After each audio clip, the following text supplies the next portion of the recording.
नमस्कार दोस्तों, स्वागत है आपका हमारे चैनल पे। आज हम यहाँ पे बात करेंगे गरुड़ा कंस्ट्रक्शन इंजीनियरिंग आईपीओ के बारे में, जिसका आईपीओ यहाँ पे फाइनल हो चुका है। यहाँ पे प्राइस बैंड आ चुकी है, यहाँ पे डेट आ चुकी है, सारे डेटा यहाँ पे आ चुके हैं ऑलरेडी। तो इस वीडियो के अंदर इन डिटेल के अंदर देखेंगे कि यहाँ पे आईपीओ कब आने वाला है, यहाँ पे आईपीओ की टाइमलाइन क्या रहने वाली है और कंपनी के बारे में जानेंगे। इसका आईपीओ यहाँ पे नेक्स्ट वीक ही हमें आते हुए देखने मिलेगा, तो इस वीडियो को एंड तक जरूर देखिएगा।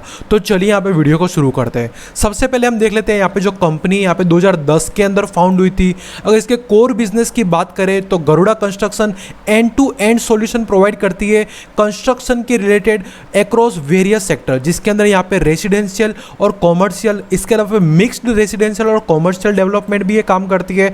इंफ्रास्ट्रक्चर एंड इंडस्ट्रियल प्रोजेक्ट्स भी ये लोग लेते हैं और हॉस्पिटैलिटी सेक्टर भी प्रोजेक्ट भी ये लोग कंप्लीट करते हुए देखने मिलते हैं। और इनका जो मेन फोकस बिजनेस अप्रोच है वो यहाँ पे रेसिडेंशियल और कॉमर्शियल ही है, जो अभी यहाँ पे धीरे धीरे लोग एक्सपांड करके इंडस्ट्रियल एंड इंफ्रास्ट्रक्चर सेक्टर के अंदर ये लोग अपना फोकस बढ़ाते हुए हमें देखने मिल रहा है।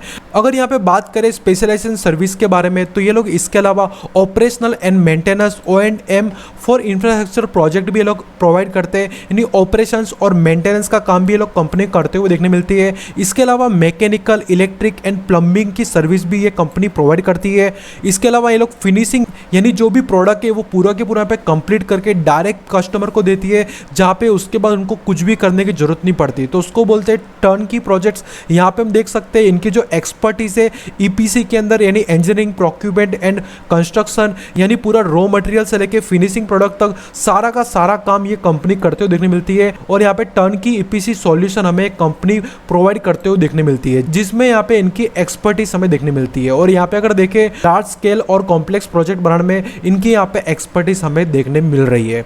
तो चलिए, तो ये हमने यहाँ पे देखा कंपनी का एक छोटा सा ओवरव्यू। तो अब हम यहाँ पे देख लेते हैं आईपीओ की डिटेल्स के बारे में, जो यहाँ पे सारी की सारी डिटेल्स ऑलरेडी आ चुकी है। आईपीओ की डिटेल की अगर यहाँ पे बात करें तो ये आईपीओ में 8 अक्टूबर को स्टार्ट होते हुए देखने मिलेगा। इसकी जो फेस वैल्यू यहाँ पे 5 रुपीज पर शेयर रखी गई है। प्राइस बैंड इसका 92 से 95 पर शेयर रहने वाला, नहीं यानी एक छोटी प्राइस बैंड का हमें ये आईपीओ देखने मिलेगा। लॉट साइज की अगर बात करें तो 157 शेयर का यहाँ पे लॉट साइज हमें देखने मिलेगा। टोटल जो इश्यू साइज रहने वाला है वो 264.10 करोड़ का यहाँ पे देखने मिलेगा, जिसके अंदर यहाँ पे फ्रेश इश्यू और ऑफर फॉर सेल दोनों ही रहने वाला है। फ्रेश इश्यू में यहाँ पे 173.85 करोड़ का होगा और इसके अलावा ऑफर फॉर सेल यहाँ पे 90.25 करोड़ का हमें देखने मिलेगा। तो यहाँ पे फ्रेश इश्यू और ऑफर फॉर सेल दोनों ही यहाँ पे देखने मिलने वाला है और एक छोटी साइज का इश्यू हमें यहाँ पे देखने मिलेगा। तो देखते हैं यहाँ पे इसको किस रीत का रिस्पॉन्स मिलता है। अगर यहाँ पे इंपॉर्टेंट टाइमलाइन के बारे में बात करें तो 8 अक्टूबर को ये ओपन होगा, नहीं ट्यूसडे को हमें ओपन होते देखने मिलेगा और यहाँ पे 10 अक्टूबर को ये आईपीओ क्लोज हो जाएगा। अगर यहाँ पे अलॉटमेंट की बात की जाए तो 11 अक्टूबर को हमें इसकी अलॉटमेंट होते हुए देखने मिलेगी। इनिशियल रिफंड यहाँ पे 14 अक्टूबर को किया जाएगा और अगर आपको यहाँ पे आईपीओ लग जाता है तो फिर 14 अक्टूबर को आपके डीमेट के अंदर शेयर क्रेडिट हो जाएंगे, यानी मंडे तक आपके शेयर यहाँ पे क्रेडिट हो जाएंगे। और इसकी जो लिस्टिंग है हमें यहाँ पे 15 अक्टूबर यानी मिड अक्टूबर तक हमें यहाँ पे इसकी लिस्टिंग होते हुए देखने मिलेगी। तो चलो अब हम यहाँ पे बात कर लेते हैं आईपीओ के लॉट साइज के बारे में। आईपीओ के लॉट साइज यहाँ पे बात करें तो यहाँ पे 1 लॉट के अंदर यहाँ पे मिनिमम 157 शेयर के लिए आपको अप्लाई करना पड़ेगा, यानी जो टोटल अमाउंट, जो मिनिमम अमाउंट रहने वाली है वो 14,915 रुपीज़ की रहने वाली है। रिटेल में अगर मैक्सिमम देखने जाए तो 13 लॉट हो गए, उसके अंदर 2041 शेयर्स हो गए और यहाँ पे 1,93,895 की अमाउंट रहने वाली है।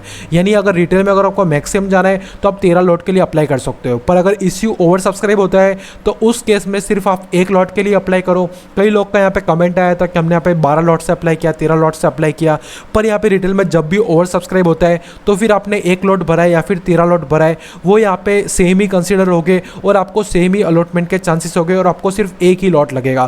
तो फिर सिर्फ एक ही लॉट लगाए अगर यहाँ पे इश्यू ओवर सब्सक्राइब होता है। रिसेंटली हमने देखे सारे के सारे इश्यू यहाँ पे काफ़ी ज़्यादा हमें ओवर सब्सक्राइब होते हुए देखने मिले और ये भी एक छोटी साइज़ का इश्यू रहने वाला है, तो यहाँ पे भी हमें शायद ओवर सब्सक्रिप्शन देखने मिलेगा। अगर यहाँ पे जीएमपी अच्छा होता है, यहाँ पे इन्वेस्टर की तरफ से अगर अच्छा रिस्पॉन्स मिलता है तो फिर अगर यहाँ पे एसएचएनए की बात करें तो यहाँ पे 14 लॉट के लिए आप अप्लाई कर सकते हो, जिसके अंदर 2198 शेयर के लिए आपको अप्लाई करना पड़ेगा, जिसकी जो अमाउंट रहेगी वो 2,08,810 रुपीज़ की रहने वाली है। अगर एसएचएनए में मैक्सिमम की बात करें तो यहाँ पे 67 लॉट हो गए, यानी 10,519 शेयर्स के लिए आपको अप्लाई करना पड़ेगा, यानी 9,99,305 रुपीज़ के अमाउंट के लिए बीड करना पड़ेगा। अगर एचएनए अगर HNI में यहाँ पे BHNI की बात की जाए तो BHNI यहाँ पे 68 लॉट के लिए अप्लाई करना पड़ेगा, जिसके अंदर 10,674 स्टॉक्स के लिए आपको अप्लाई करना पड़ेगा, जिसके लिए जो अमाउंट होगी वो 10,14,220 होगी। ये BHNI है, यानी 10 लाख से ऊपर की कैटेगरी। ये SHNI में यहाँ पे मिनिमम और मैक्सिमम है, यानी स्मॉल HNI में अप्लाई करना है तो फिर आपको मिनिमम के लिए अप्लाई कर सकते हो। यहाँ पे भी सेम हमें रिटेल की तरह ही अलॉटमेंट होते हुए देखने मिलेगा। तो यहाँ पे भी अगर आपको अप्लाई करना है SHNI में 10 लाख से कम की भीड़ लगानी है तो फिर आप 14 लॉट के लिए अप्लाई करिए। अगर यहाँ पे इसी ओवर सब्सक्राइब होगा तो 14 लॉट वालों को और 67 लॉट वालों को यहाँ पे सेम ही अलॉटमेंट के चांसेस हमें होते हुए देखने मिलेंगे। तो चलो अब हम यहाँ पे बात कर लेते हैं फाइनेंशियल के बारे में। फाइनेंशियल में हम यहाँ पे देख सकते हैं सारी फिगर करोड़ में रहने वाली है। 2022 से लेके 2024 तक का सारा डेटा हमारे पास अवेलेबल है, जिसके अंदर asset, revenue, profit after tax, net worth, reserve and surplus, total boring सबके बारे में इस वीडियो के अंदर हम देखेंगे। यहाँ पे हम देख सकते हैं 2022 के अंदर 111 करोड़ के इनके जो एसेट्स थे 2023 में बढ़कर 176 करोड़ हो गए, फिर यहाँ पे 228 करोड़ हो गए और यहाँ पे 234 करोड़ के हमें इनके एसेट देखने मिल रहे हैं एज ऑफ 30 अप्रैल 2024। यानी यहाँ पे जो डेटा है यहाँ पे 1 मंथ का डेटा है, पर एसेट यहाँ पे टोटल ही होते हैं। अगर रेवेन्यू की बात की जाए तो 77 करोड़ का इनका जो रेवेन्यू था वो यहाँ पे बढ़कर 161 करोड़ हो गया, फिर यहाँ पे बढ़कर हमें 154 करोड़ होते हुए देखने मिला। और अगर 1 मंथ का डेटा की बात करें तो 11.88 करोड़ का हमें यहाँ पे रेवेन्यू देखने मिल रहा है। प्रॉफिट आफ्टर टैक्स की बात की जाए तो 18.78 करोड़ से यहाँ पे 40.8 करोड़ का हमें देखने मिला। इसके बाद यहाँ पे 36.44 करोड़ का हमें देखने मिला। यहाँ पे हमें थोड़ा डिक्लाइन देखने मिल रहा है प्रॉफिट आफ्टर टैक्स के अंदर। और अगर बात की जाए फर्स्ट मंथ की तो यहाँ पे 3.5 करोड़ का हमें प्रॉफिट आफ्टर टैक्स देखने मिल रहा है। अगर नेटवर्थ की बात की जाए तो 41 करोड़ की इनके नेटवर्थ जहाँ पे 82 करोड़ की हुई, फिर यहाँ पे बढ़कर 119 करोड़ की हुई और अभी 122 करोड़ की फिलहाल में इनकी नेटवर्थ हमें देखने मिल रही है। रिजर्व सरप्लस में 29 करोड़ के रिजर्व सरप्लस थे 2022 के अंदर, जो यहाँ पे बढ़कर 70 करोड़ हो गए, फिर यहाँ पे 81.65 करोड़ और फिलहाल में इनके पास जो रिजर्व सरप्लस है यहाँ पे 85.16 करोड़ के रिजर्व एंड सरप्लस हमें देखने मिल रहा है। टोटल बोरिंग की बात करी जाए तो यहाँ पे 12 करोड़ की इनकी जो बोरिंग थी 2022 के अंदर वो यहाँ पे लगभग 0 कर दी इन्होंने और 0.19 होते हुए देखने मिली, फिर यहाँ पे 0.15 और अभी भी हमें 0.15 देखने मिल रही है। यानी अगर बोरिंग की बात करें तो यहाँ पे काफ़ी कम है बोरिंग देखने मिल रही है। तो देखते हैं आने वाले टाइम में इसकी परफॉर्मेंस किस रीत से रहती है, आगे जाके कंपनी किस रीत से परफॉर्म करती है ये फाइनेंशियल ईयर 2024-25 में, वो देखना यहाँ पे इंपॉर्टेंट होगा। तो चलो अब हम यहाँ पे बात कर लेते हैं IPO रिजर्वेशन के बारे में। IPO रिजर्वेशन में हम यहाँ पे देख सकते हैं QIB के अंदर यहाँ पे 50% अलोकेशन है, रिटेल के अंदर यहाँ पे हमें 35% का अलोकेशन देखने मिल रहा है और NII के अंदर हमें 15% का अलोकेशन देखने मिल रहा है। तो ऐसे यहाँ पे टोटल 100% का अलोकेशन रहेगा, जिसमें से रिटेल में यहाँ पे 35% का अलोकेशन हमें यहाँ पे देखने मिलने वाला है। QIB में यहाँ पे 50% में से यहाँ पे 60% यहाँ पे एंकर इन्वेस्टर ले जाएंगे और HNI के अंदर अगर 1/3 की बात करें तो 1/3 यहाँ पे SHNI के लिए और 2/3 यहाँ पे हमें BHNI के लिए यहाँ पे हमें देखने मिलेगा।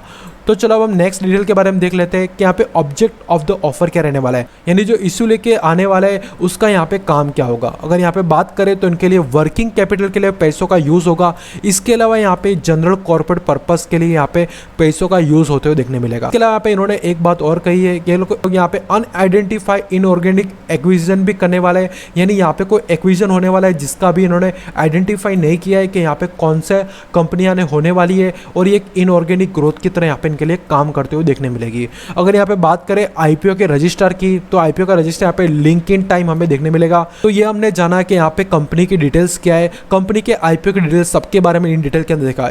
इसके अलावा यहाँ पे किस किस कंपनी को यहाँ पे सेबी की मंजूरी मिल चुकी है, जिन्होंने यहाँ पे ऑलरेडी DRHP फाइल कर दिया है, उसके बारे में भी हम वीडियो बनाते रहते हैं, तो वो भी आप वीडियो हमारे चैनल पे जाके देख सकते हैं। कौन सी कंपनी यहाँ पे DRHP फाइल कर रही है, किसको यहाँ पे सेबी का अप्रूवल मिल रहा है, उन सब के बारे में के ऊपर हम वीडियो प्रोवाइड करते रहते हैं। फिर चैनल को जरूर से सब्सक्राइब कर लीजिएगा और वीडियो अच्छा लगे तो वीडियो को लाइक करना बिल्कुल मत भूलिएगा। तो आशा करते हैं आपको वीडियो अच्छा लगा होगा। तो फिर मिलते हैं किसी और वीडियो में, तब तक के लिए थैंक यू।